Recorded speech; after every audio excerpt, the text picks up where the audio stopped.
ગુજરાત રાજ્યની પ્રાથમિક શાળાઓમાં દર શનિવારે ભાર વિનાનું ભણતર ના સૂત્રને સાર્થક કરતા બેગલેસ ડે ની ઉત્સાહપૂર્વક ઉજવણી કરવામાં આવે છે।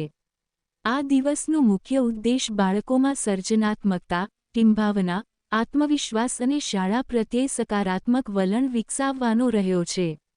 જેના ભાગરૂપે કચ્છ જિલ્લાના મુન્દ્રા તાલુકાની ગુંદાલા કન્યાશાળામાં પણ આ દિવસની વિશેષ ઉજવણી કરવામાં આવી હતી। શાળાના આચાર્ય ભાવનાબેન મકવાણાના માર્ગદર્શન હેઠળ સમગ્ર શાળા સ્ટાફ અને મુન્દ્રાની બી.એડ. કોમર્સ એન્ડ આર્ટસ તેમજ પી.ટી.સી.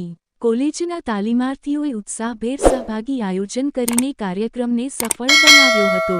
આ દિવસે વિદ્યાર્થિનીઓએ દફતરનો ભાર છોડીને વિવિધ રમતગમત, બાળ મનોરંજન, કલાકાર્ય અને જીવનકૌશલ્ય આધારિત પ્રવૃત્તિઓમાં ભાગ લીધો હતો, જેનાથી શાળા આનંદનું કેન્દ્ર બની હતી।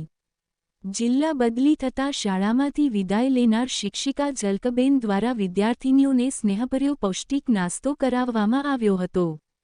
આ પ્રવૃત્તિઓ દ્વારા ભણતર માત્ર પુસ્તકો સુધી સીમિત ન રહેતા જીવનકૌશલ્ય, ખુશી અને સર્વાંગી વિકાસ તરફ આગળ વધી રહ્યું છે, જે ખરા અર્થમાં નવી શિક્ષણ નીતિની ભાવનાને સાર્થક કરે છે।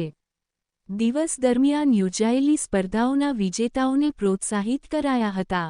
શિક્ષણ પ્રત્યે આનંદનો આ માહોલ એવો સર્જાયો હતો કે શાળાનો સમય પૂરો થયા બાદ પણ વિદ્યાર્થિનીઓને ઘરે જવાનું મન થતું નહોતું। ઘરે જવું ગમતું નથી ની ધૂન સાથે સૌએ કિલ્લોલ મસ્તી કરી વાતાવરણને ઉત્સાહિત બનાવી દીધું હતું। અહેવાલ પૂજા ઠક્કર, મુન્દ્રા, કચ્છ।